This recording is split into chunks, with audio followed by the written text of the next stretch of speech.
Exposing the mystery in hiccups. I will never look at hiccups the same way after learning this. Hiccups happen when your diaphragm, a muscle that helps you breathe, starts spasming involuntarily. This causes a sudden intake of air, which then makes your vocal cords slam shut, producing that familiar hic sound. But why does this happen? It could be triggered by eating too fast, drinking carbonated beverages, or even a sudden change in temperature.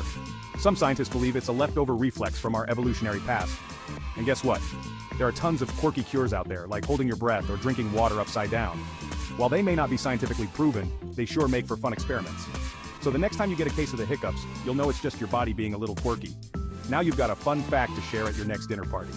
Remember to like and subscribe for more curious insights into the world around us.